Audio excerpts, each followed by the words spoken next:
ആകാശവാണി.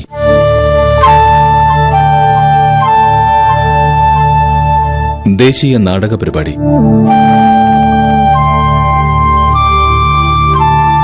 ചിനാർ സാക്ഷിയാണ്. ഡോക്ടർ ഉപേന്ദ്രനാഥ് റൈനയുടെ കവിതകളെ അടിസ്ഥാനപ്പെടുത്തിയുള്ള നാടകം. രചന യോഗേഷ് ത്രിപാഠി. ഡോക്ടർ ഉപേന്ദ്രനാഥ് റൈനയുടെ കവിതകളെയും അദ്ദേഹത്തിന്റെ വികാരങ്ങളെയും കോർത്തിണക്കിക്കൊണ്ടാണ് ഈ നാടകം എഴുതപ്പെട്ടിരിക്കുന്നത്. അനുഭവിച്ച യാഥാർത്ഥ്യം പരിഹരിക്കപ്പെടാതെ വരുമ്പോൾ മാത്രമാണ് വേദന സംരക്ഷിക്കപ്പെടുകയും അതോടൊപ്പം സൂക്ഷിക്കുകയും ചെയ്യുന്നത്. ഡോക്ടർ റൈന കാശ്മീരി പണ്ഡിതനാണ്. നാടുകടത്തലിന്റെയും കൂട്ടക്കൊലയുടെയും നോവ് അദ്ദേഹത്തിന്റെ കവിതകളിൽ പ്രത്യക്ഷമായോ പരോക്ഷമായോ പ്രതിഫലിക്കുന്നു. അദ്ദേഹത്തിന്റെ കവിതകളുടെ കൊളാഷാണ് ഈ നാടകം. നിമിഷങ്ങളും സമയവും കുടുംബവും ചുറ്റുപാടുകളുമുള്ള ഒരു കൊളാഷ്.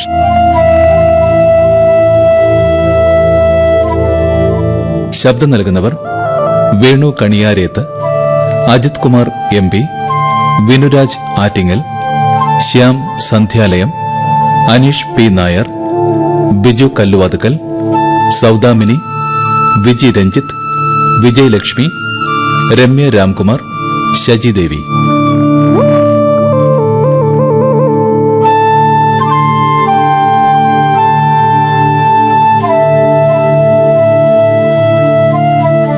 മലയാള പരിഭാഷ ഡോക്ടർ സുധ സന്തോഷ്. സംവിധാനം VS ഉണ്ണികൃഷ്ണൻ.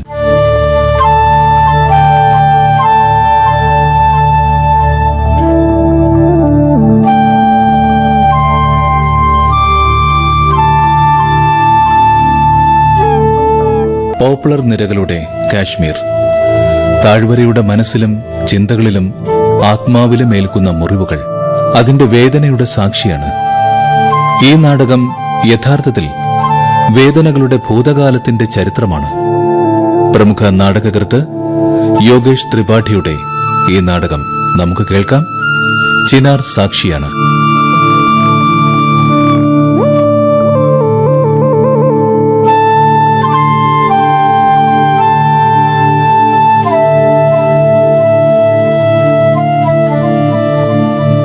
अकबर अल्लाहु अकबर अल्लाहु अकबर अल्लाहु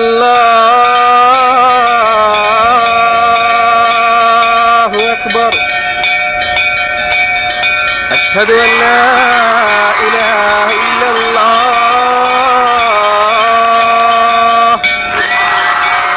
अशहदु अन ला इलाहा इल्लल्लाह.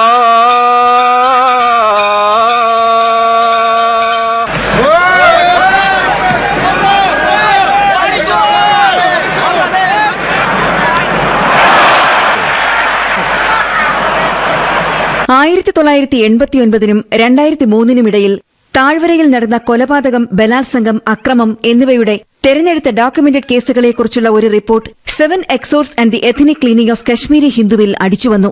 1990 നടക്കേണ്ടിയിരുന്ന പലായനത്തിന്റെ തുടക്കം 1989 തന്നെ നടന്നു കഴിഞ്ഞിരുന്നു.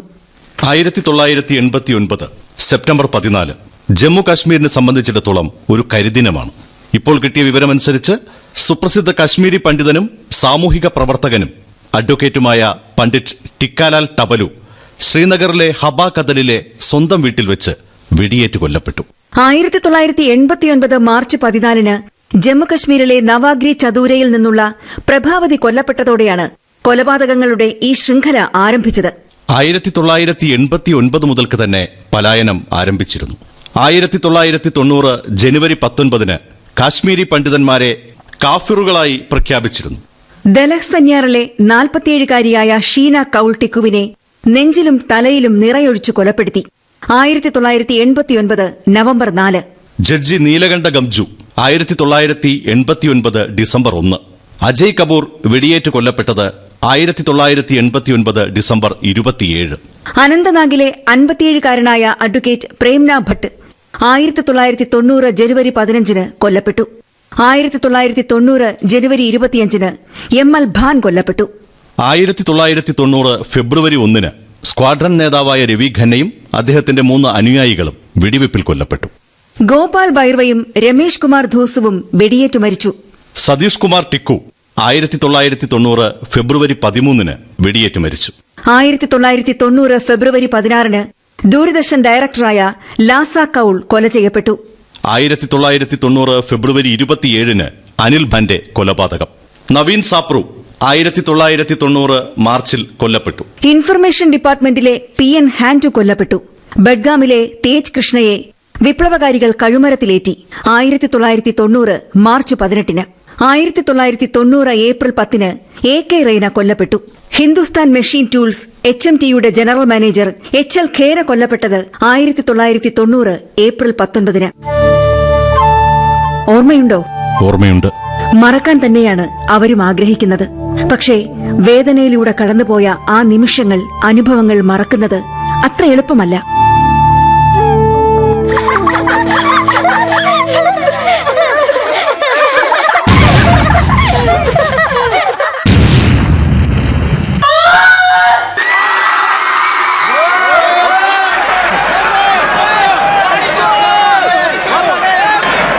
അല്ലാഹു അക്ബർ, അല്ലാഹു അക്ബർ, അല്ലാഹു അക്ബർ, അല്ലാഹു അക്ബർ. അശ്ഹദു അല്ലാ ഇലാഹ ഇല്ലല്ലാഹ്.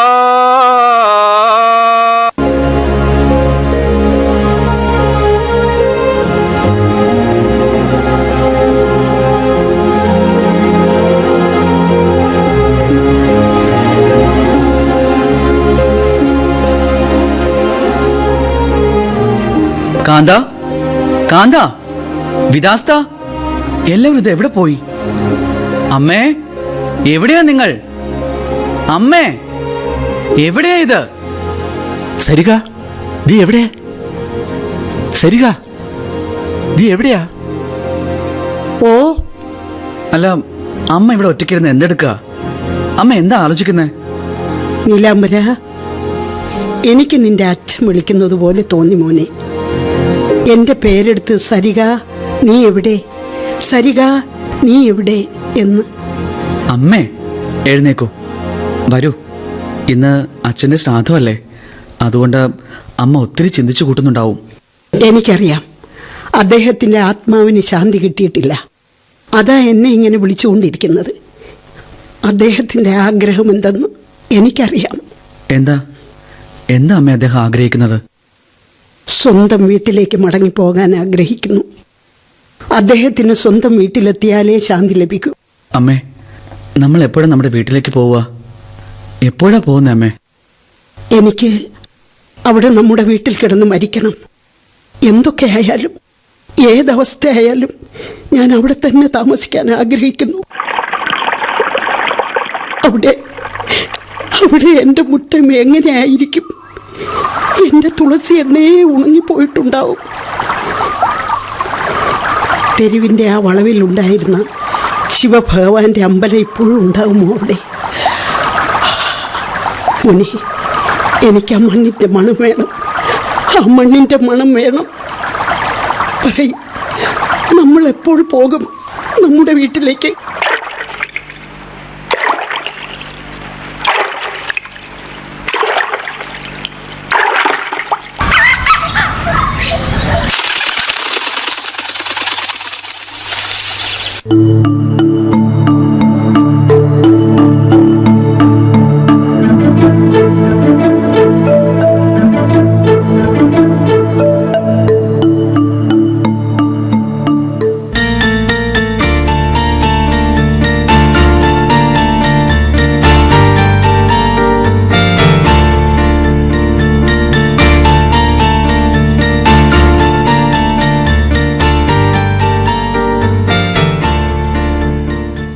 അവർ എപ്പോൾ വീട്ടിൽ പോകുമെന്ന് അമ്മ ചോദിക്കുന്നു.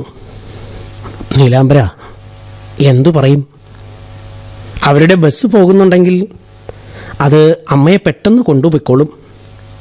ഇങ്ങനെയുള്ള സന്ദർഭത്തിൽ അവർക്ക് മറുപടിയൊന്നും ഉണ്ടാകില്ല. ഈ സന്ദർഭത്തിൽ ഞാൻ അവർക്ക് മനസ്സിലാക്കി കൊടുക്കാം. ശ്വേതാംബരൻ പ്രതിരൂപമാണ് അവൻ്റെ, നീലാംബരൻ്റെ പ്രതീകം. എനിക്ക് വേറിട്ട ശരീരമല്ല, അവൻ്റെ ഉള്ളിൽ തന്നെ ഞാനുണ്ട്, അല്ലെങ്കിൽ എൻ്റെ ഉള്ളിൽ അവനുമുണ്ട്. അവൻ എത്ര വാചാലനാണോ അത്രയുമുണ്ട് ഞാനും.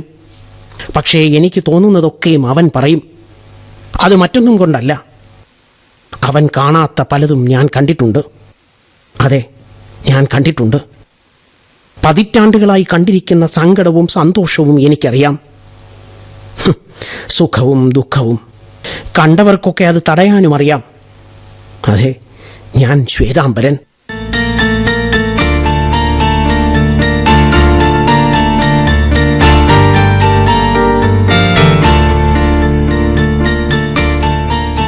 നീലാംബര, നീ എവിടെ മറഞ്ഞു? നിന്നോട് ഞാനൊരു കാര്യം പറഞ്ഞല്ലോ, അത് നീ കേട്ടോ? അമ്മേ, അത് അമ്മേ. പിന്നെ നീലാംബര, നീലാംബര നിൽക്കൂ. വാക്കുകൾ തിരയേണ്ട നീലാംബര. അമ്മ ചോദിച്ച ചോദ്യങ്ങൾക്ക് മറുപടി കൊടുക്കാൻ ഊഹാപോഹങ്ങളിൽ നിന്ന് പുറത്തു വരൂ. ഇതിനുള്ള ഉത്തരം ഞാൻ പറയേണ്ടി വരും. അമ്മേ, അമ്മേ. പറയൂ മോനെ. അമ്മ എവിടെ പോകാനാണ് ആഗ്രഹിക്കുന്നത്? എത്ര നാളായി ഞാൻ പറയുന്നു, സ്വന്തം വീട്ടിലേക്ക് മടങ്ങിപ്പോകാൻ ആഗ്രഹിക്കുന്നുവെന്ന്. ഏത് വീട്ടിലമ്മേ? നമ്മുടെ പൂർവികർ താമസിച്ചിരുന്ന, നമ്മൾ താമസിച്ചിരുന്ന അതേ വീട്. നിങ്ങൾ കുഞ്ഞായിരുന്നപ്പോൾ നിങ്ങളുടെ കുട്ടിക്കാലത്തിൻ്റെ ഓർമ്മകൾ ചിതറിക്കിടക്കുന്ന അതേ വീട്. ആ ദിവസം ആ വീട്ടിൽ നിന്നാണ് ഞങ്ങൾ നിങ്ങളെയും മടിത്തട്ടിൽ ഒളിപ്പിച്ച് ഓടിയത്. ആ വീട്, ആ വീട്.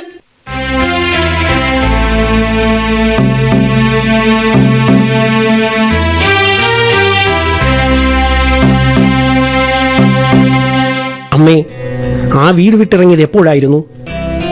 നാളിതുവരെ ആ വീടിൻ്റെ മേൽ ധാരാളം തട്ടുകൾ കയറിയിട്ടുണ്ടാവാം. അറിയില്ല ആ വീട് എവിടെയാണിന്ന്. ഏതു പാതയിലാണ് ആ വീട്? ജൻപത്തിലോ അതോ രാജ്പത്തിലോ? പക്ഷെ എനിക്ക് പോലും അത് അറിയില്ലമ്മേ. അറിയില്ല? ആ അമ്മേ, എനിക്കറിയില്ല അമ്മേ. പക്ഷെ ഒന്നറിയാം, വീട് വിട്ട് ഇറങ്ങുമ്പോൾ അല്പം തീ എടുക്കാൻ മറന്നു. അതെ, തീ. ആ തീ എന്നാൽ തീ. ഇല്ലമ്മേ, ഒരുപക്ഷെ ആ തീ ഇപ്പോൾ അണഞ്ഞിട്ടുണ്ടാവില്ല. വെറുപ്പിന്റെ കൊടുങ്കാറ്റ് ആഞ്ഞടിച്ചേക്കാം. പക്ഷെ നൂറ്റാണ്ടുകളായി സംസ്കാരത്തിന്റെ തിരിനാളം, സ്നേഹത്തിന്റെയും സാഹോദര്യത്തിന്റെയും മധ്യത്തിൽ തെളിയിക്കപ്പെട്ട ആ ദീപം അത് അണയാൻ പാടില്ല. ഇപ്പോൾ അത് നമ്മളെ മാടി വിളിക്കുകയാണ്. വിളിക്കുന്നില്ലേ? വിളിക്കുന്നില്ലേ? എന്നാൽ പിന്നെ പോകണം. നമുക്ക് പോകണം. നമ്മളൊരു പക്ഷേ ഇതിനു വേണ്ടിയാകും ജീവിക്കുന്നത്. ഈ പ്രതീക്ഷയിലാണ് ജീവിക്കുന്നത്.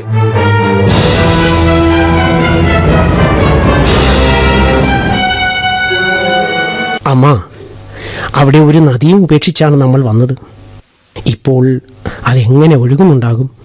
നമ്മുടെ വേർപാട് എങ്ങനെ സഹിക്കുന്നുണ്ടാകും? ആ നദിയെക്കുറിച്ച് ഓർക്കുമ്പോൾ എനിക്ക് വല്ലാത്ത നഷ്ടബോധം തോന്നുന്നു. അതിപ്പോൾ ഉണങ്ങിപ്പോയിട്ടുണ്ടാവും മോനെ. ഇല്ലമ്മേ, അതെങ്ങനെ ഉണങ്ങും? ഞാൻ അനുവദിക്കില്ല. എൻ്റെ കണ്ണുനീര് കൊണ്ട് അതിൻ്റെ ഉള്ളറകളെ ഞാൻ നിറച്ചുകൊണ്ടേയിരിക്കും. അമ്മയുടെ ഉള്ളം കൊണ്ട് ആ നദി നിറച്ചുകൊണ്ടേയിരിക്കണം. ഞാനും അതിനെ ഉപേക്ഷിച്ച് കടന്നു വന്ന നമ്മൾ ഓരോരുത്തരും.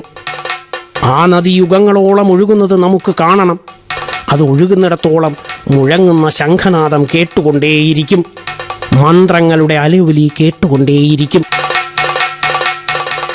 കടാക്ഷേ ദയദ്രരാം കരേ ജ്ഞാനമുദ്രാ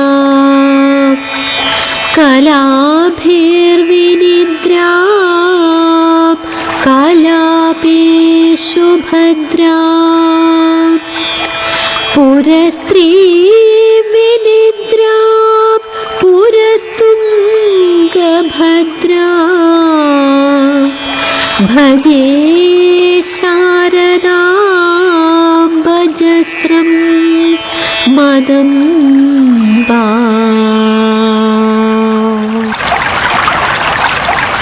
ഹേ നദി, എൻ്റെ ഉള്ളിൽ നീ സഞ്ചരിക്കാൻ തുടങ്ങിയെന്ന് എങ്ങനെ ഉറപ്പിച്ചു?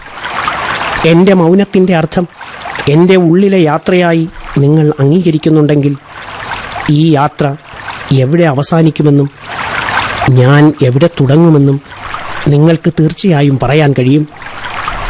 പറയൂ, നീ എൻ്റെ അടുത്ത് വന്നപ്പോഴെല്ലാം ഞാൻ അബോധനായിരുന്നു, നിശബ്ദം, ഞാൻ മൗനമായിരുന്നു.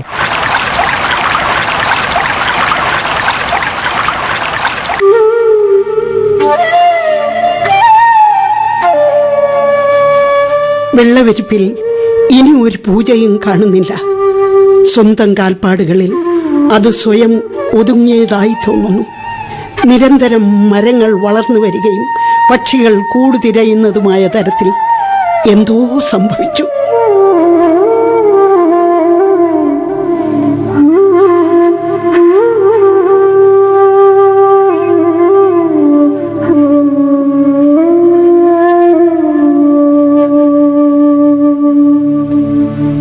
നീലാംബര, നീലാംബര, എന്താ അമ്മേ? നിന്റെ വീട് എങ്ങനെയായിരുന്നു എന്ന് നിനക്ക് ഓർമ്മ പോലും കാണില്ല. നഷ്ടപ്പെടലിൻ്റെ വേദനയൊന്നും നിനക്കൊരുപക്ഷെ ഉണ്ടാകില്ല. നഷ്ടപ്പെട്ടത് നമുക്ക് വീട് മാത്രമായിരുന്നില്ല, ആ മണവും, മണ്ണിൻ്റെ മണവും. വീട് നഷ്ടപ്പെട്ടു എന്ന് ഞാൻ പറഞ്ഞത് എന്താണെന്ന് നിനക്കറിയോ? ആ അനുഭൂതി ഏറെ നൊമ്പരപ്പെടുത്തുന്നതാണ്.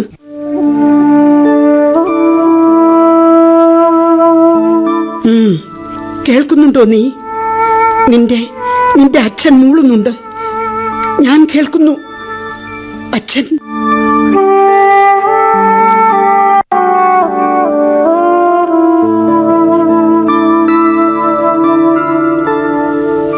വെൽവറ്റ് പോലുള്ള മഞ്ഞിൻ പുതപ്പ് നെയ്ത്തുകാരൻ വന്ന് നെയ്തു പോയി. അതിൻ്റേതാണ് ഊടും പിന്നെ ആ പാവം. ആരോ വന്നു, ആ സ്വർഗം മെനഞ്ഞു. അതിൻ്റെ സാരമാണ് ഈ ശാരദാപീഠം. മനസ്സിൻ്റെ മുറ്റവും പരിശുദ്ധമായപ്പോൾ മുനിവര്യന്മാരിൽ വന്നങ്ങലിഞ്ഞുപോയി.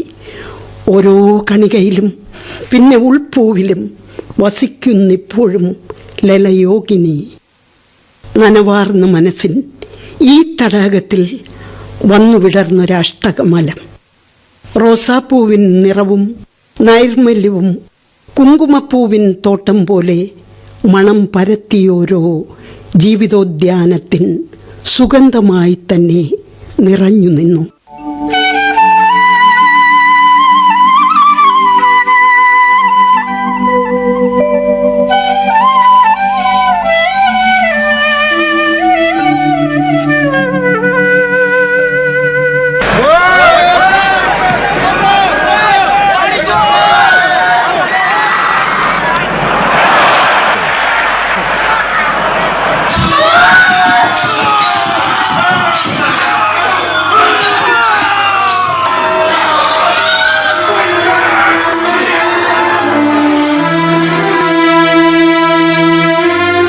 ഞാൻ ശ്വേതാംബരൻ.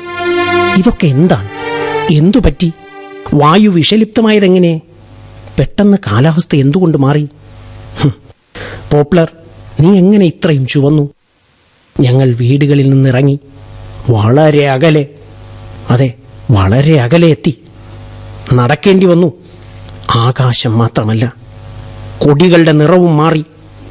പരിചയമില്ലാത്ത പരുക്കൻ ശബ്ദങ്ങൾ മുഴങ്ങാൻ തുടങ്ങി. നടത്തത്തിനിടയിൽ ഓടാൻ തുടങ്ങി. അങ്ങനെ ഓടിയും നടന്നും ഇത്രയും ദൂരം. തിരികെ വീട്ടിലെത്താൻ മറന്നുപോകും വിധം എല്ലാ നടപ്പാതകളും വഴികളും മറന്നുപോയി.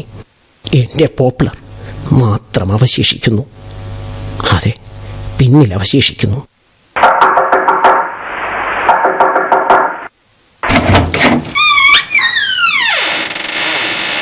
നിങ്ങൾ വന്നോ?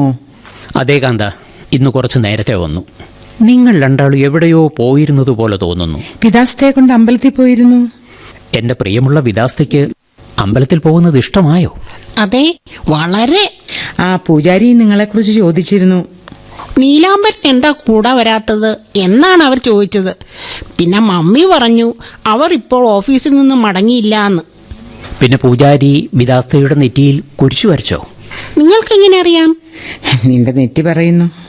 അയ്യോ പപ്പ, ഞാൻ മറന്നുപോയി. ഇന്ന് 1-ാം തീയതിയല്ലേ? ശമ്പളം കിട്ടിയോ? വിദാസ്ത, പപ്പ ക്ഷീണിച്ചു വന്നതല്ലേ, വിശ്രമിക്കട്ടെ. ഇല്ല, അവളെ പറയാൻ അനുവദിക്കൂ. മോളെ, എന്താ അച്ഛന് ശമ്പളം കിട്ടിയോ ഇല്ലയോ എന്ന് ചോദിച്ചത്? അതെയോ, മമ്മി പറഞ്ഞിരുന്നു പപ്പയ്ക്ക് ശമ്പളം കിട്ടുമ്പോ സ്കൂൾ ഫീസ് അടയ്ക്കാമെന്ന്. ഞാൻ ശ്വേതാംബരൻ, മണ്ണാൽ തകർന്ന മനുഷ്യൻ, നിറം മങ്ങിയ തകർന്ന സ്വപ്നങ്ങളുള്ള, ഭയാനകമായി മങ്ങിയ. പക്ഷേ ഇത് അനുഭവിച്ചറിയുക എന്നത് കുട്ടിക്കളിയല്ല. കരയേണ്ടതായും പിഴിയേണ്ടതായും വരും, നിലവിളിക്കേണ്ടതായി വരും, വീട്ടിൽ നിന്ന് ഇറക്കി വിടുന്ന വേദന അനുഭവിക്കേണ്ടതായി വരും.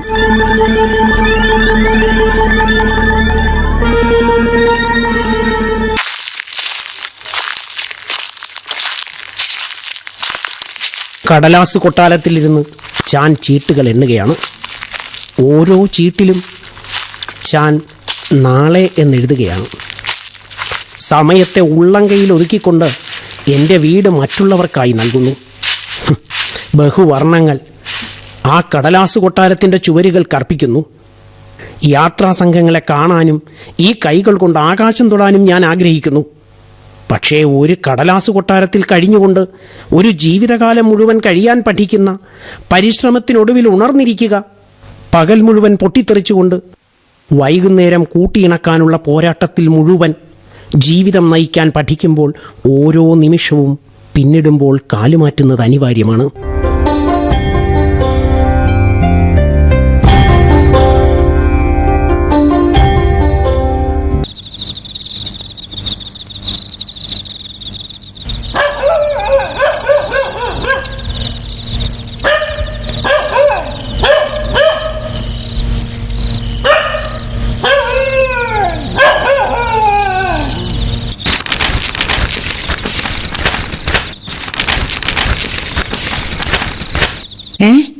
ഈ രാത്രിയിൽ എന്താ അവിടെ തിരയുന്നത്? എൻ്റെ ഡയറി എവിടെ? ഡയറിയോ? ഏത് ഡയറി? ഞാൻ ആ കവിത എഴുതിയ ഡയറി. അത് നിങ്ങളുടെ കയ്യിലല്ലേ എപ്പോഴും കാണുന്നത്. നിങ്ങൾ തന്നെ എവിടെയെങ്കിലും കൊണ്ട് വെച്ച് കാണും. കിട്ടി. നീ ഇനി ഉറങ്ങണ്ട. ഇല്ല, എനിക്ക് ഉറങ്ങണം. കാന്ത, ഇന്നെൻ്റെ കവിത നിന്നെ കരയിക്കില്ല. എനിക്കറിയാം, നഗരം മുഴുവൻ വേദനജനകമായ കഥകൾ കേട്ടുകൊണ്ട് തങ്ങളെ തന്നെ മറന്നിരിക്കുന്നു. എനിക്ക് എന്തുകൊണ്ട് ഈ സത്യം മനസ്സിലാക്കിക്കൂടാ? ആളുകൾ പട്ടിക്ക് മഞ്ഞച്ചോറ് കൊടുക്കുന്നത് പോലെ എൻ്റെ കവിത ആളുകളിൽ കുത്തി നിറയ്ക്കപ്പെടുന്നു. എൻ്റെ രോഗിയായ പട്ടി ആരെയെങ്കിലും കടിച്ചുപോയാൽ എൻ്റെ ഡയറി പോലെ, കവിത പോലെ അത് പരക്കും. ഈ നഗരത്തിൻ്റെ ചരിത്രത്തിൽ സാക്ഷിയാകുന്നത് രോഗിയായ എൻ്റെ പട്ടിയായിരിക്കും. ഇന്നലെ എൻ്റെ പട്ടി കരയുന്നത് ഞാൻ കണ്ടു. എൻ്റെ കവിതയുടെ തെളിവാണിത്. ഞാൻ മുൻപ് തന്നെ പറഞ്ഞു കഴിഞ്ഞില്ലേ, ഞാൻ പറയുന്നതെല്ലാം സത്യമാകുമെന്ന്. സത്യമല്ലാതെ എന്തുണ്ടായാലും അതെൻ്റെ കവിതയല്ല. എന്നിട്ടും ആളുകൾ എപ്പോഴും ഈ വാക്ക് രോഗിയായി എൻ്റെ നായയെ തീറ്റിക്കുമായിരുന്നു. നിങ്ങളുടെ യജമാനൻ വെറുമൊരു കവിയാണ്. വാതിലുകളും ജനലുകളും അടച്ച് അവനെ അനുസരിക്കാൻ വിസമ്മതിക്കുക. നീലാംബര, നീ എന്താണ് പിറുപിറുക്കുന്നത്? കാന്ത ഉറങ്ങി. കാന്ത ഉറങ്ങിയോ? പകൽ മുഴുവൻ പണിയെടുക്കുന്നതല്ലേ, ക്ഷീണിക്കും.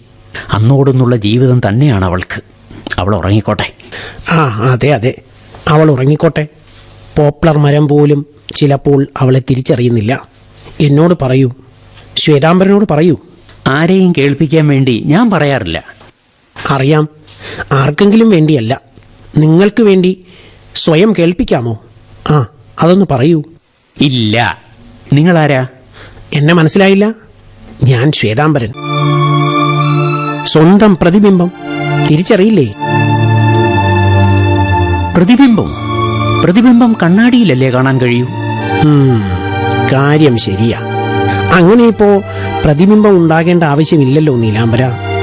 ഇപ്പോൾ ആ കണ്ണാടി പൊട്ടിച്ചെറിയൂ. എന്തിന്?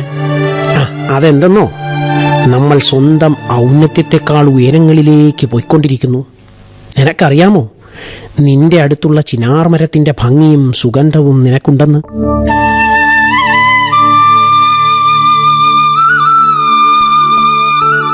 അതിലുപരി നിങ്ങളുടെ മുറ്റത്ത് നിൽക്കുന്ന ചിനാറിന്റെ ശിഖരങ്ങളില്ലേ, അത് എൻ്റെ വീട് വരെ എത്തിയിരിക്കുന്നു. അതിൻ്റെ പിടിയിൽ ഞാൻ മാത്രമല്ല, നഗരം മുഴുവനും എത്തിക്കഴിഞ്ഞു. ദിവസവും അതിൻ്റെ ഒപ്പം നിൽക്കാനും കഴിയും.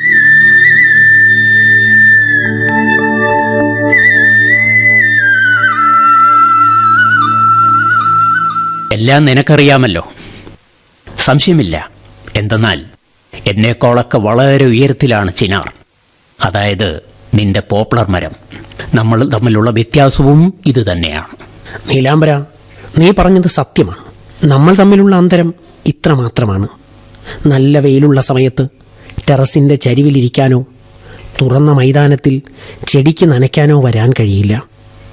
കാരണം നിങ്ങളുടെ പൂർവികർ നട്ടുപിടിപ്പിച്ച ഈ മരം വിഷം പോലെ എനിക്കും എൻ്റെ മക്കൾക്കും നിഴൽ വീഴ്ത്തി. വസന്തം വന്നിരിക്കുന്നു എന്നുള്ള അഭ്യൂഹം ഇത്തവണ സത്യമായിരിക്കുന്നു. പക്ഷേ സീസൺ അല്ലാത്തതിനാൽ നിങ്ങളുടെ ചിനാർ ഇന്ന് ചുവപ്പായി മാറിയിരിക്കുന്നു. എൻ്റെ ശരീരത്തിലൂടെ ഇതിൻ്റെ ഇലകൾ കൊഴിഞ്ഞു വീഴുന്നത് കൊണ്ടാണോ, എൻ്റെ കണ്ണുകൾ ചുമന്നിരിക്കുന്നത് കൊണ്ടോ അല്ല, ആളുകളിൽ ഇന്ന് ഇങ്ങനെ ഒരു സംശയം ഉണ്ടായിരിക്കുന്നു. നിങ്ങളുടെ ചിനാർ നരഭോജിയാണ്, മനുഷ്യഭക്ഷകനാണ്.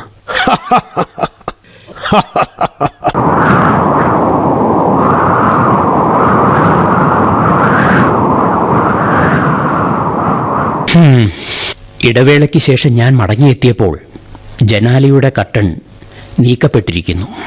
ജനാലയിൽ തൂങ്ങിക്കടന്നിരുന്ന കർട്ടൻ മാറ്റപ്പെട്ടിരുന്നു. എൻ്റെ മുറിയുടെ ചുമരിൽ തൂങ്ങിക്കിടക്കുന്ന അമൂർത്ത ചിത്രങ്ങൾ മറിച്ചിട്ടിരിക്കുന്നു. ഇന്നെൻ്റെ കാലുകൾ മടങ്ങി വരുവാൻ വിസമ്മതിക്കുന്നതുപോലെ തോന്നി. മുറിയിലേക്ക് നോക്കുമ്പോൾ എൻ്റെ കാലുകൾ വിറയ്ക്കുന്നത് മാത്രമേ എനിക്ക് അനുഭവപ്പെടുന്നുള്ളൂ.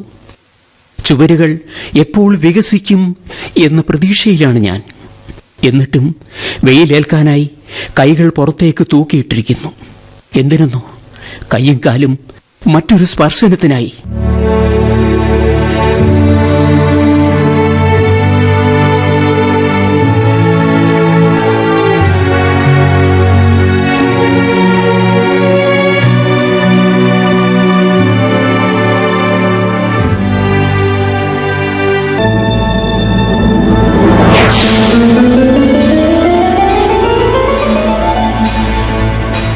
മോനെ, നീലാംബര, നീ എവിടെ?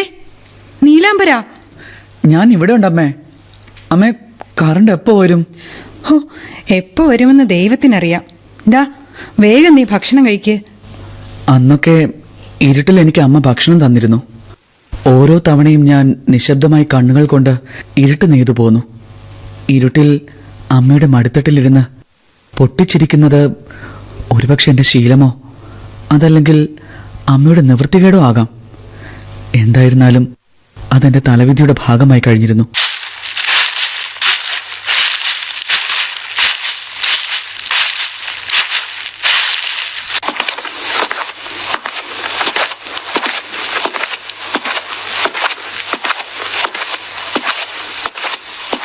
ഞാൻ ശ്വേതാംബരനാണ്.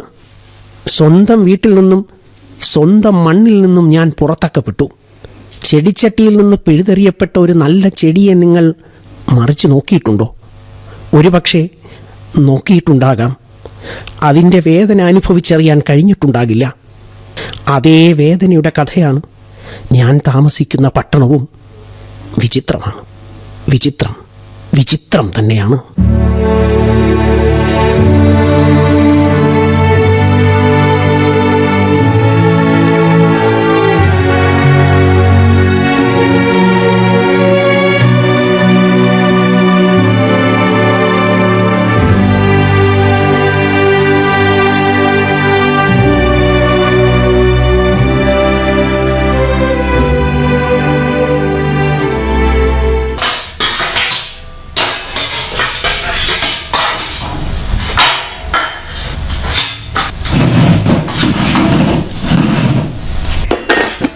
നിങ്ങളിപ്പോൾ തീർത്തും ആശ്വസിക്കുന്നു.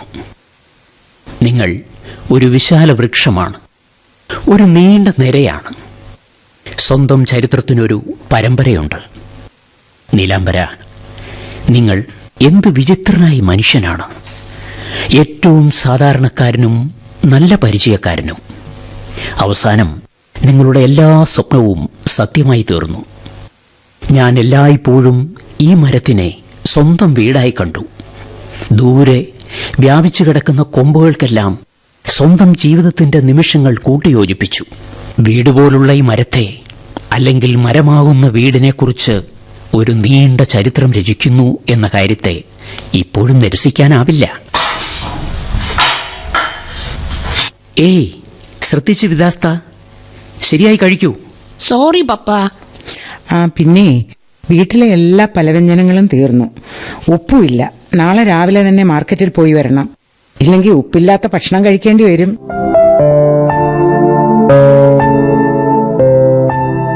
ഒരിക്കൽ ഒരു രാജ്ഞി രാജാവിനേക്കാൾ പ്രിയപ്പെട്ടതായി ഉപ്പിനെ കണക്കാക്കിയില്ലേ? അതിനേക്കാളൊക്കെ ഭേദമല്ലേ ഈ സംഭവം? ആ റാണിയുടെ രാജാവ് ഒന്നുമല്ലല്ലോ നിങ്ങൾ, ഒരു വലിയ മരത്തിന്റെ രൂപമാണ്.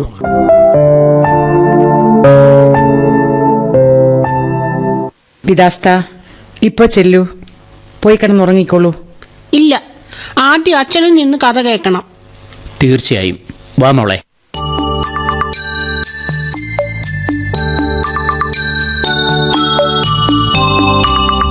ഒരിക്കൽ ഒരു രാജാവുണ്ടായിരുന്നു. രാജാവിന് പണവും കുതിരകളും ആനകളും സൈന്യവും വലിയ കൊട്ടാരവും ഉണ്ടായിരുന്നു എന്ന കഥകളാണ് കുട്ടികൾ പണ്ടൊക്കെ കേട്ടിരുന്നത്. അച്ഛന് ഓർമ്മയുണ്ടാകും ചിലപ്പോൾ. ഒരിക്കൽ രാജു ചോദിച്ചിരുന്നു, എൻ്റെ പേര് രാജ്കുമാറാണെങ്കിൽ നിങ്ങളാരാ, രാജാവാണോ എന്ന്. എനിക്കറിയാം അന്ന് നിങ്ങൾ ഉത്തരം മുട്ടി നിന്നെന്ന്.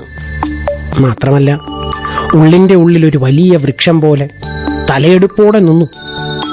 രാജാവല്ലാതിരുന്നിട്ടും രാജ്കുമാറിന് ഒരു രാജാവിൻ്റെ മകൻ്റെ പ്രതീതി നൽകിക്കൊണ്ടിരുന്നു. അതിനാൽ അവനും നൂറ്റാണ്ടുകളായി തുടരുന്ന തൻ്റെ പൂർവികരുടെ ഈ നീണ്ട കഥയിൽ അവൻ രാജാവല്ല, പകരം രാജാവിൻ്റെ മകനായിരുന്നു എന്ന പ്രതീതി നൽകിക്കൊണ്ടിരുന്നു.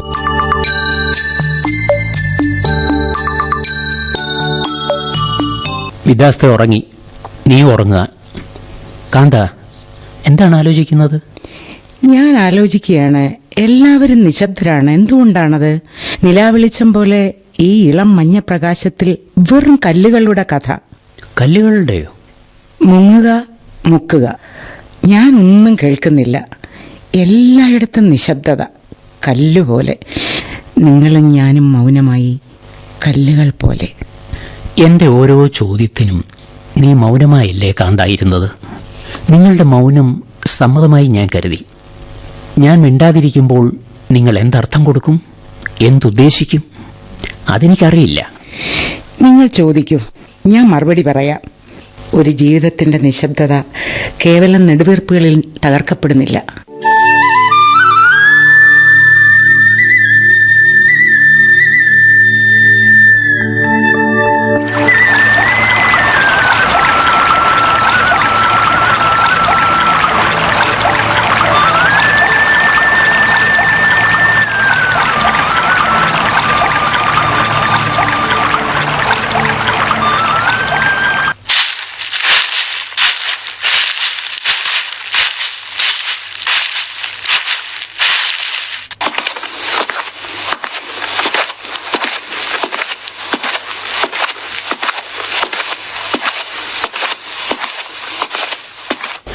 നദി താഴ്വരയുടെ മധ്യത്തിലൂടെ പ്രകൃത്യാ ഒഴുകുന്നത് ഒരു സത്യം തന്നെയാണ്.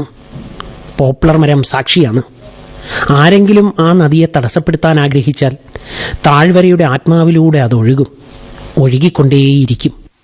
നദി ആരെയും ദാഹമുള്ളവരായി വയ്ക്കില്ല. നദിയുടെ ഒഴുക്ക് ഒരിക്കലും അവസാനിക്കില്ല. അത് തന്നെയാണ് കാരണം.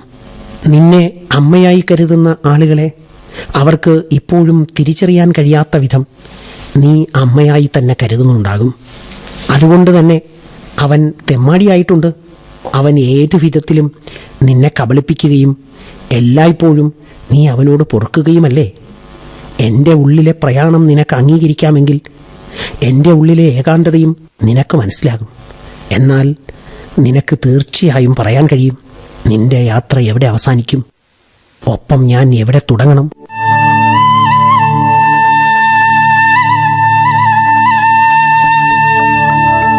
ഹേ പോപ്ലർ വൃക്ഷമേ, കുട്ടിക്കാലം മുതൽക്കേ ഞങ്ങളോടൊപ്പം വളരുന്നത് കണ്ടിട്ടുണ്ട്. എൻ്റെ ഓരോ വസന്തവും നീറുറവുകളും ഞാൻ നിനക്ക് കൈമാറിയിട്ട് ഞാൻ സ്വയം വീണുകൊണ്ടേയിരുന്നു.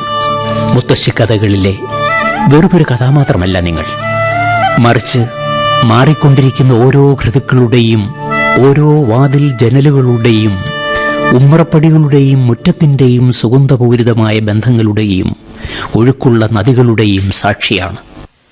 നിങ്ങൾ എൻ്റെ ഉള്ളിൽ നൽകിയ ഈ അടുപ്പത്തിന്, എൻ്റെ പൂർവികർക്ക് തങ്ങളുടെ തപസ്സിൻ്റെ ബലം കൊണ്ട് ഋഷിവര്യന്മാർ നൽകിയ അടുപ്പത്തിന് ഞാൻ എന്തുത്തരം പറയും? ഇന്ന് ഇരുവരുടെയും ശരീരങ്ങൾ ചോരയാണ്. കാരണം നിങ്ങൾ ഒരു മനുഷ്യഹാരിയായതുകൊണ്ട് എൻ്റെ ഉള്ളിൽ നിന്ന് വളരെ ദൂരത്തേക്ക് വരേണ്ടി വന്നു. നിങ്ങളിൽ നിന്നും വേർപെട്ടു പോകുന്ന ആ അതിർവരമ്പ് എവിടെ എത്തിയിട്ടും അവസാനിക്കുന്നില്ല. വാസ്തവത്തിൽ നമ്മൾ രണ്ടാളുടെയും മണ്ണ് വെവ്വേറെയല്ല. അതുകൊണ്ടാണ് കുട്ടിക്കാലം മുതൽക്കേ നിങ്ങൾ ഞങ്ങളോടൊപ്പം വളരുന്നത് കണ്ടിട്ടുള്ളത്.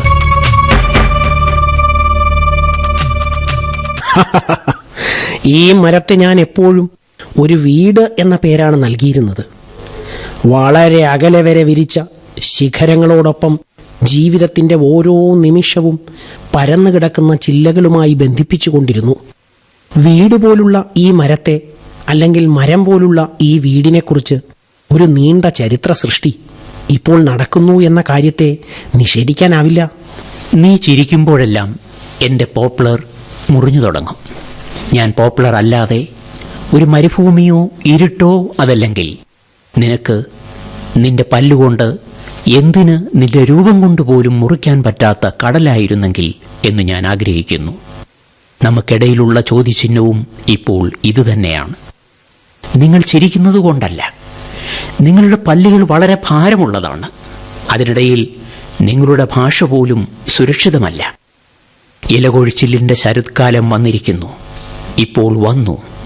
ഈ കാലം തെറ്റിയ കാലത്തിൽ നിങ്ങൾ പുറത്തുവിടുന്ന ശ്വാസത്തിൽ പോലും ദുർഗന്ധം നിങ്ങളുടെ ഈ പല്ലുകളിലൂടെ കടന്നുവരുന്നു.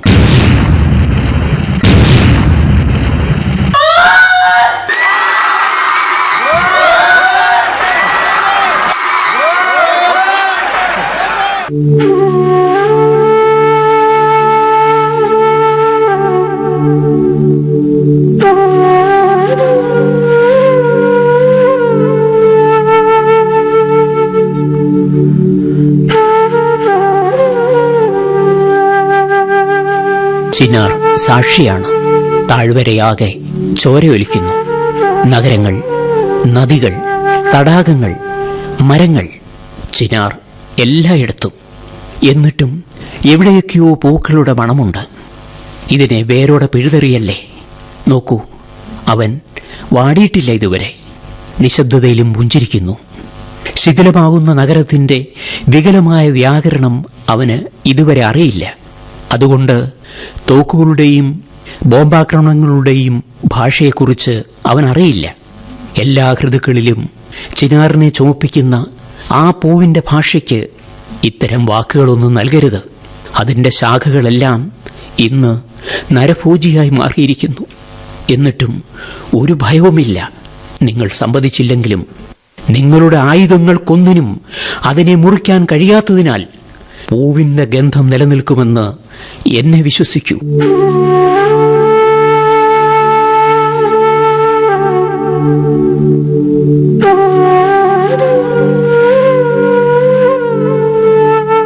നിറകണ്ണുകളോടെ അമ്മ എന്താണ് ആലോചിക്കുന്നത്? അമ്മേ. ആളുകളുടെ കണ്ണുകൾ ചുവന്നിരിക്കുന്നു. പട്ടണം മുഴുവൻ കത്തിയേരുന്നു. അടുത്തുള്ള വനത്തിലെവിടെയോ തീ പടർന്നിരിക്കുന്നു. വീടിന് പുറത്തിറങ്ങിയ ആളുകൾ സങ്കടത്തോടെ നിൽക്കുന്നു. പണ്ട് മുതൽക്കേ ഈ വീടുകളിൽ താമസിക്കുന്നവർ ശാപഗ്രസ്തരെന്നാണ് അവരുടെ വിചാരം. അവർ ഇതുവരെ നഗരം കണ്ടിട്ടില്ല. നഗരത്തിലെ ജനങ്ങളോ ജനക്കൂട്ടമോ നീണ്ട റോഡോ അല്ല അവരുടെ ഭാഷയെ കല്ലാക്കി മാറ്റുന്ന ഭാഷയും കേട്ടിട്ടില്ല. വാസ്തവത്തിൽ ഈ മനുഷ്യർ പുരുഷനാണ്, അജ്ഞനാണ്.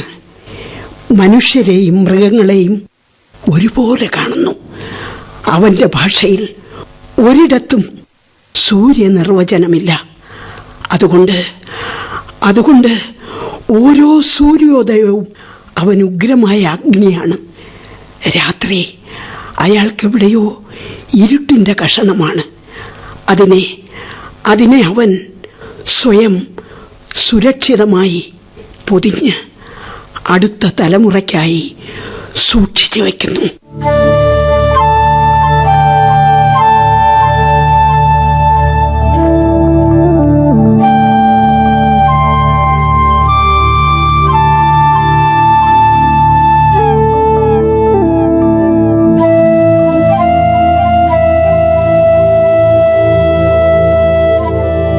ഞാൻ ശ്വേതാംബരൻ. അവർ യുദ്ധം ചെയ്യാൻ ആഗ്രഹിക്കുന്നു. അവർക്ക് ഒഴികഴിവുകൾ വേണം. അവർ യുദ്ധം ചെയ്യുന്നു. ഒഴികഴിവ് എൻ്റെ ബലഹീനതയാണ്. എൻ്റെ ജനത്തിൻ്റെ പ്രതിനിധിയാണ് ഞാൻ. എനിക്ക് യുദ്ധം ചെയ്യാൻ കഴിയില്ല. പ്രിയ സോദര, ഞാൻ മരിക്കുമ്പോൾ കരയരുത്. മറ്റുള്ളവരുടെ ആഡംബരങ്ങൾ കൊണ്ട് തൻ്റെ ശൂന്യത നിറയ്ക്കുന്ന ഒരു നപുംസകൻ മരിച്ചു എന്ന് ഉച്ചത്തിൽ നിലവിളിച്ചു പറയുക. നിങ്ങൾക്കിതിനെ വിധിയെന്നോ നിവർത്തികേടെന്നോ അറിയാവുന്നതെന്തുപോലെയും പറയാം. എനിക്കിത്രയേ അറിയൂ. ഞാനിത് വിശ്വസിക്കുന്നു. എൻ്റെ ബലഹീനത നശിച്ചാൽ മാത്രമേ ഇപ്പോൾ പൊട്ടിപ്പുറപ്പെട്ട ഈ യുദ്ധം അവസാനിക്കുകയുള്ളൂ. പക്ഷേ സോദര, എൻ്റെ മരണം ഇപ്പോൾ ഉറപ്പിച്ചിട്ടില്ല. എൻ്റെ ജനം യുദ്ധം ചെയ്യുന്നു. അവർ വീരയോദ്ധാക്കളാണ്. ധീരമായി പോരാടുന്നു, മരിക്കുന്നു, നഷ്ടപ്പെടുന്നു. ഇന്ന് അവർ വിജയലഹരിയിലാണ്. അവർ യുദ്ധക്കളത്തിൽ നിന്ന് തീർച്ചയായും ഓടും. അവർക്കും ബലഹീനതയുണ്ടാകും.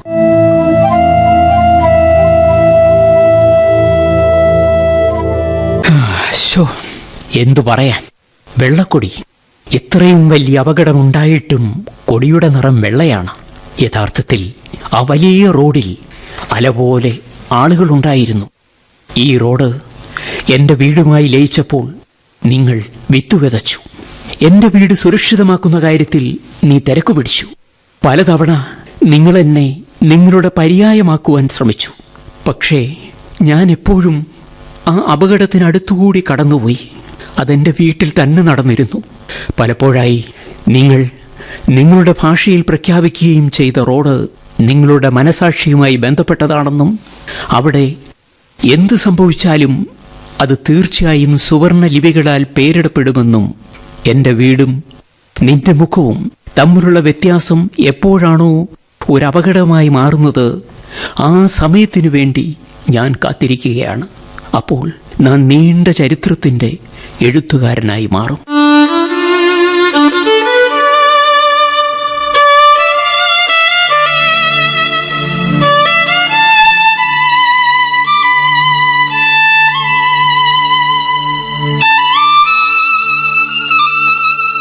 നീലാംബര, അപ്പോൾ നിങ്ങൾ സമയത്തിനൊപ്പമാണ് നിൽക്കുന്നത്.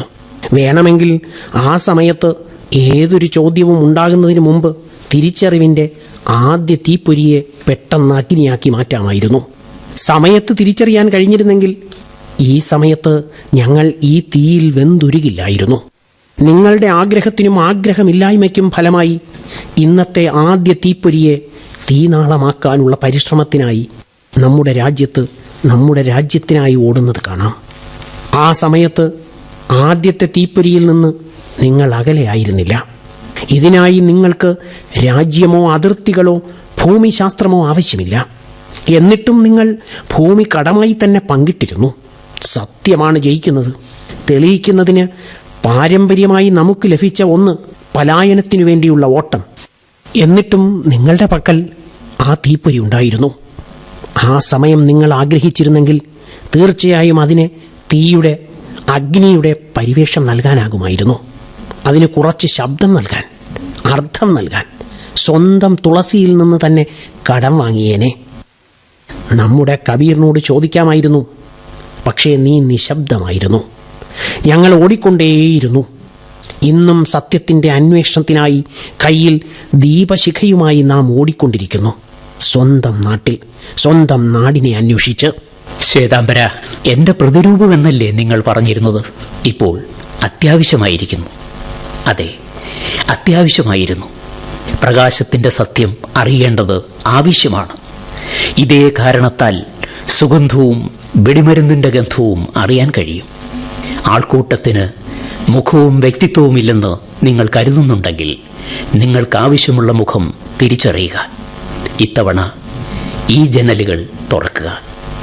പുറത്ത് കാത്തു നിൽക്കുന്ന സുഗന്ധം നിങ്ങളുടെ ശരീരത്തെ മറികടക്കും. പിന്നെ ഒരു കാരണവശാലും ഒരായുധത്തിനും നിങ്ങളുടെ ശരീരത്തിനെയോ അതിൻ്റെ ഭൂപടത്തെയോ മുറിക്കാൻ കഴിയില്ല. പിന്നെ നിങ്ങൾക്ക് തോക്കിൻ്റെ ഭാഷ സംസാരിക്കാൻ കഴിയും. പിന്നെ സ്ഫോടനം തന്നെ സ്ഫോടനം. ശരൽക്കാലത്തിൽ ക്ഷതമേറ്റവനെ പോലെ ചിനാർ പ്രതീക്ഷിച്ച് നിൽക്കുകയാണ്, ആ കൂർത്ത ബൂട്ട് ചവിട്ടി അരച്ചതുപോലെ. പിന്നീട് ഓരോ തവണയും ഇരുട്ടിൻ്റെ നടുവിൽ ഒരു നനഞ്ഞ മുറിവ് വേദനയുടെ കടലുണ്ടാക്കിക്കൊണ്ടേയിരുന്നു. ഇപ്പോൾ മുറിവുകളുടെ പരമ്പര രാത്രിയുടെ നിർവചനം ആവശ്യപ്പെട്ടുകൊണ്ടിരുന്നു. ഓരോ തവണയും ഉറങ്ങുന്ന രാത്രി എല്ലാ ഇരുട്ടിലും ഇത് സംഭവിക്കുന്നു. പക്ഷേ എല്ലാ ഇരുട്ടും രാത്രിയാകണമെന്നില്ല. രാത്രി വാസ്തവമായ ഒന്നാണെങ്കിൽ ഇരുട്ട് ജീവിത ചരിത്രത്തെ ഒന്നടങ്കം വിഴുങ്ങുന്നു. ഉദിച്ചുവരുന്ന ചുവന്ന സൂര്യനെ കൂർത്ത ബോട്ടുകളുടെ ശബ്ദം കൊണ്ട്, നിരപരാധിയായ കരഭാഷ കൊണ്ട് ശരത്കാലത്തിന്റെ മാതൃകയാക്കുന്നു. ആവർത്തിച്ച് ഈ ക്യാൻസർ തൻ്റെ മനസ്സിൽ വളർത്താൻ വിസമ്മതിക്കുന്നു. അതായത് താൻ ഒരു യാചകന്റെ ഛർദിയാണെന്ന്, പരിഷ്കൃതരായ ആൾക്കാരുടെ എച്ചിൽ ഭക്ഷിച്ചാണ് ജനിച്ചതെന്ന്. അതുകൊണ്ട് എല്ലാവരും ഓടിച്ചെന്ന് അവരവരുടെ വീടുകളിൽ കരഘോഷം മുഴക്കുന്നു. മാനവജാതിയുടെ ശുദ്ധമായ വളർച്ചയെയാണ് ഇത് സൂചിപ്പിക്കുന്നത്. സൂര്യാസ്തമയം മുതൽ സൂര്യോദയം വരെയുള്ള ചരിത്രകാരന്മാരുണ്ട്. പക്ഷേ അവരുടെ രചനകളൊന്നും ഒരു കാരണവശാലും സമൂഹം സ്വീകരിക്കാറില്ല. ഞാൻ എൻ്റെ മുഷ്ടി കൊണ്ട് ഏറെ ദൂരം എത്താറുണ്ട്. ഇടയ്ക്കിടയ്ക്ക് ഇങ്ങനെയും സംഭവിക്കാറുണ്ട്. എൻ്റെ കൂർത്ത നീണ്ട നഖം കൊണ്ട് തറയിൽ എഴുതാറുമുണ്ട്. ജീവനോടുണ്ട്, ഇപ്പോഴും സുരക്ഷിതനാണ്. ഈ വിപ്ലവം എൻ്റെ സിരകളിലുണ്ട്. എത്ര നാൾ എൻ്റെ കൈകൾ മുറിച്ചുകൊണ്ടിരിക്കും? ഏതുവരെ ഞാൻ ചോരയിൽ കുളിക്കണം? എൻ്റെ തലച്ചോറിൽ നിന്ന് തുടങ്ങിയതാണ്. അവസാനം നിനക്ക് ഇനി എന്താണ് വേണ്ടത്?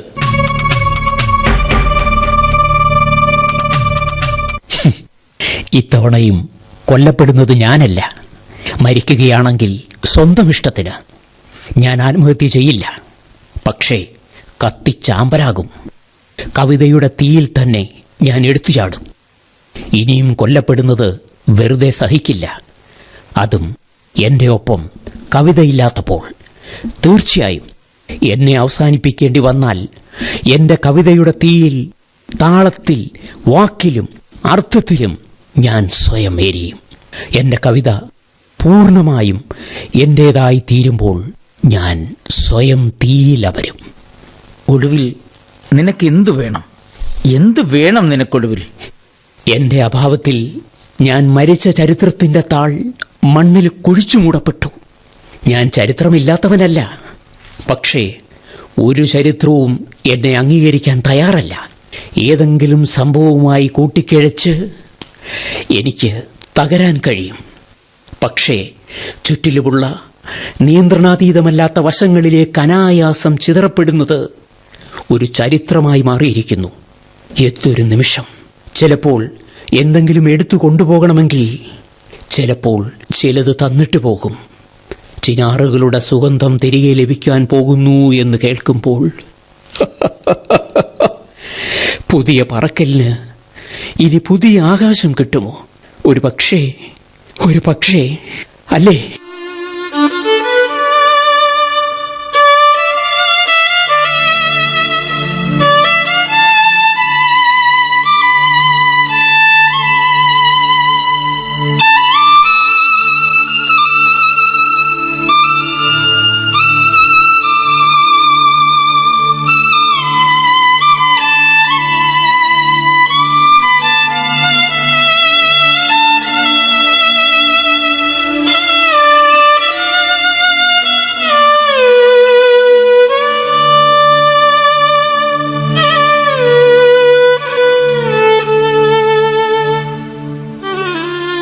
ഞാൻ ശ്വേതാംബരൻ.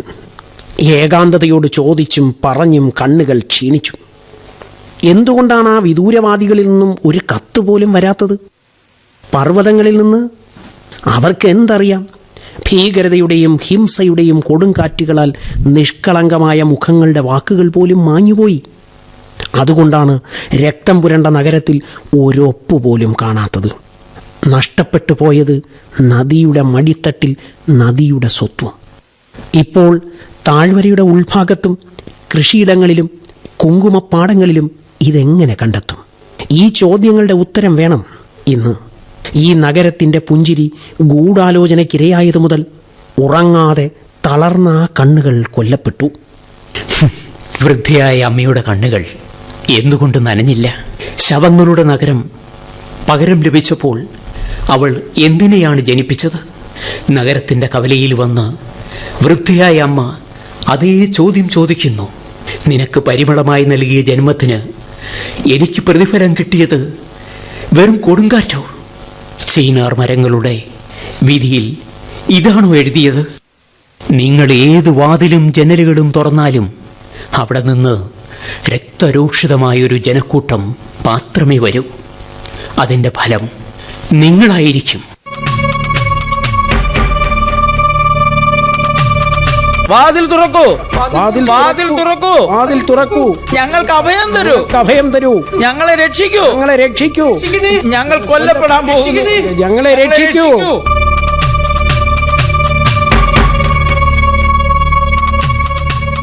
ഇപ്പോൾ കുറച്ച് നിശബ്ദത അവശേഷിക്കുന്നു. നിങ്ങൾ ഇറങ്ങി വരൂ. ഏകാന്തതയിൽ നിന്ന് സ്വന്തം പുഞ്ചിരി വീണ്ടെടുക്കൂ.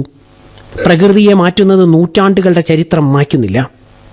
നിശബ്ദതയോടെ നിങ്ങൾ ഇന്ന് എഴുതുന്ന വേദഗ്രന്ഥം ഒരു ആറ്റം ബോംബിൽ കുറവായിരിക്കില്ല. ഈ മൗനം എന്ന വാക്ക് മറക്കുമ്പോൾ എല്ലാ പ്രകാശങ്ങളുടെയും വ്യാകരണവും പിന്നെ എല്ലായിടത്തേക്കും ചലിക്കുന്ന നിഴലുകളും മാത്രം ദൃശ്യമാകും. അതുകൊണ്ടാണ് ഇപ്പോൾ അത് ആവശ്യമായി വന്നത്. നിങ്ങളുടെ പക്കൽ ഇനി എന്തു മൗനമാണ് അവശേഷിക്കുന്നത്? അതിനെ എവിടേക്കെങ്കിലും എറിഞ്ഞിട്ട് വരൂ. പോക്കറ്റുകൾ കാലിയാക്കിക്കൊണ്ടുവരൂ. ഇനിയും എഴുതപ്പെടേണ്ട അനേകം ചരിത്രങ്ങൾ, നിരവധി ജനനത്തീയതികൾ, ഇവ കൊണ്ട് ഞാൻ ആ പോക്കറ്റുകൾ നിറയ്ക്കും.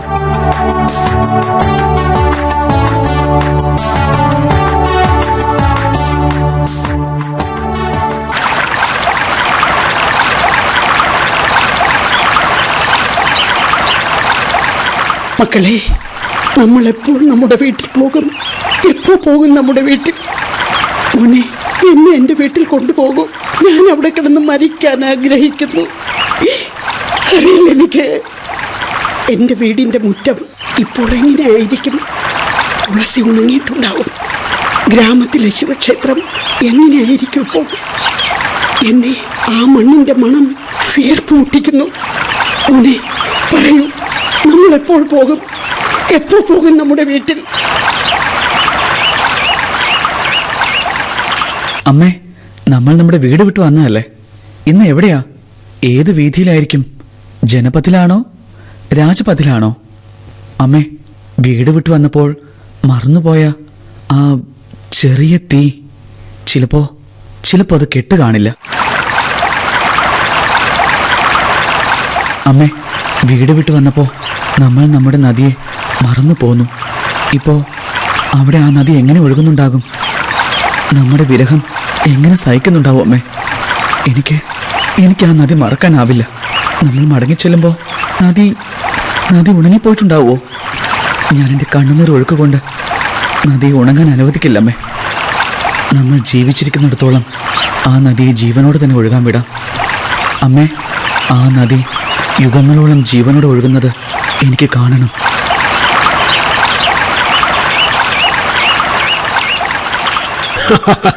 ചില ഒറ്റപ്പെടലുകൾ തന്നെയാണ്. ചില ഒറ്റപ്പെടലുകൾ ധാരാളമുണ്ടാകും. ചിലർ സമരത്തിലും ഒറ്റപ്പെട്ട് കടന്നുപോകും.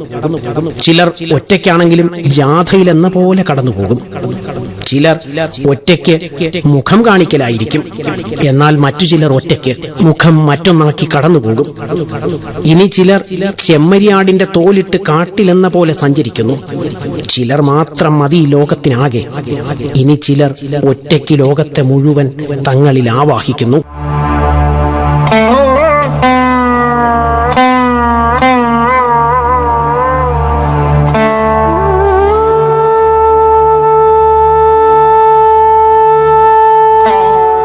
ചിനാറുകളോട് ചോദിക്കുകയാണെങ്കിൽ ആ മുറ്റവും ആ തെരുവും എല്ലാം വിജനമായിരിക്കുന്നു.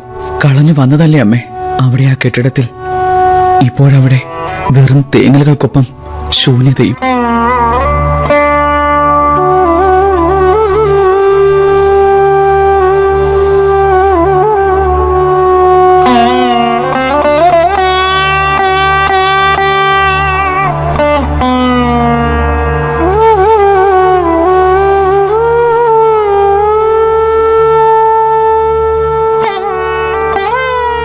ഡോക്ടർ ഉപേന്ദ്രനാഥ് റൈനയുടെ കവിതകളെ അടിസ്ഥാനപ്പെടുത്തിയുള്ള നാടകം ചിനാർ സാക്ഷിയാണ് ഇവിടെ പൂർണ്ണമാകുന്നു.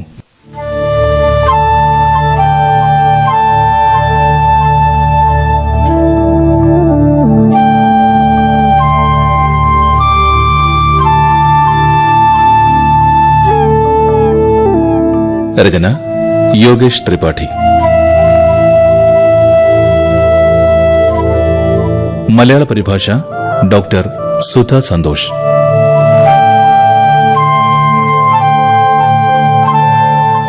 കഥാപാത്രങ്ങളും ശബ്ദം നൽകിയവരും: ന്യൂസ് റീഡർ പുരുഷൻ വിനുരാജ് ആറ്റിങ്ങൽ, ന്യൂസ് റീഡർ സ്ത്രീ ശജി ദേവി, നീലാംബരൻ വേണു കണിയാരേത്ത്, ശ്വേതാംബരൻ അജിത് കുമാർ MP, അച്ഛൻ ശ്യാം സന്ധ്യാലയം, ബാലനായ നീലാംബരൻ അനീഷ് P. നായർ, പ്രായമായ അമ്മ സൗദാമിനി, കാന്ത വിജയ് രഞ്ജിത്ത്, വിദാസ്ഥ വിജയലക്ഷ്മി, യുവതിയായ അമ്മ രമ്യ രാംകുമാർ.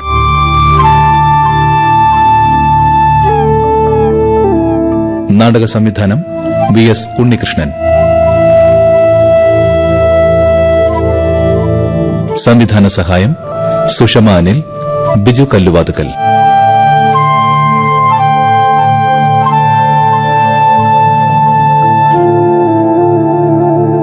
അവതരണം ആകാശവാണി തിരുവനന്തപുരം നിലയം.